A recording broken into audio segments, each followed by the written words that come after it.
going to take a very unusual text today. It's from the Old Testament book of Habakkuk. And I don't very often preach on this.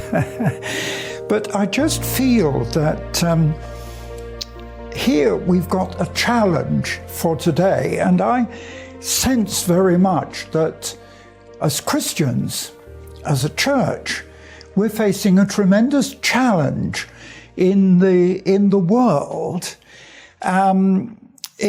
Yes, I know that Christians are persecuted, Christians are under attack in a number of countries, but there's a sense that the church has to respond.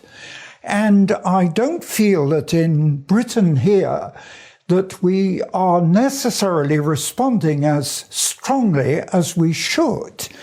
In fact, if I take one verse here, it's in Habakkuk 3, and reading in the first verse, a prayer of Habakkuk the prophet, and he says, "O Lord, I've heard your speech, and I was afraid, O Lord." And then he says, "Revive thy work in the midst of the years.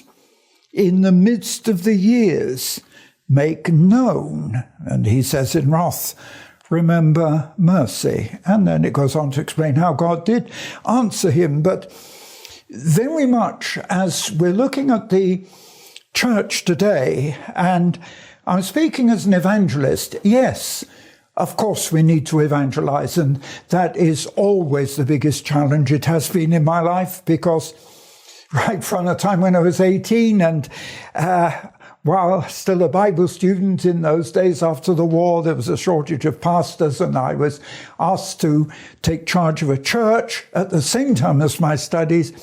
And one of my first things I did was to get a tent in a field and evangelize. But I do believe that the church, to be effective, needs to use this word, revive. I like the German translation of this word, which is Erweckung, or an awakening. And if we think about revival as an awakening, I know that literally from the French, the word means to make live again. And somehow both those translations are relative to what we're talking about. But if you look earlier in Habakkuk, in the second chapter, what I like here is the prophet is saying, "I will stand on my watch and set me on the tower, and will watch to see what he," that is God, "will say to me, and what I shall answer when I am reproved." And it's very interesting, because he's saying very clearly, the whole book starts off in chapter 1 with, "O Lord, how long shall I cry, and how long will you not hear?" And there does come a time in our lives and in the church when sometimes it appears that God is not answering.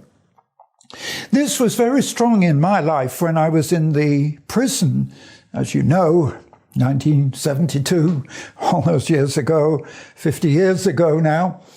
And I prayed, of course, who wouldn't in prison? And there came a time when it seemed that God didn't answer anything. And I can remember the morning, and I was trying to pray, and I'm saying, "Oh Lord, I can't pray anymore, because it seems as if the heavens are like brass shut up against me. You don't answer." And in my desperation that day, God suddenly did answer with such power that it seemed that the whole of heaven was opened and all the glory of God came down into that cell. But it came because I was saying, like Habakkuk, "How long shall I cry, and how long will you not listen or hear?" And we have to realize there are periods in our lives when it seems as if God is not answering, but it doesn't mean that God is not there. It doesn't mean that God is not listening. But, My father always taught me a very good lesson. I don't know how we got onto this subject, when he was saying that in the laws of physics, every action has a reaction. And he used to say that in the sea, every wave is followed by a trough, or every trough is followed by a wave. And so it is. He taught me that emotions vary and experiences vary, but we mustn't take depression or take that God is not listening and not answering. Because my imprisonment was oh goodness me, it was the worst moment in my life. And yet God used that through the way that he answered prayer and the way that he brought me out to work one of the biggest miracles of my life. And when I look back, I thank God for that time. And so we must have to realize that there are times when, like Habakkuk, we go through this difficulty and are saying, how long will I cry and you will not hear?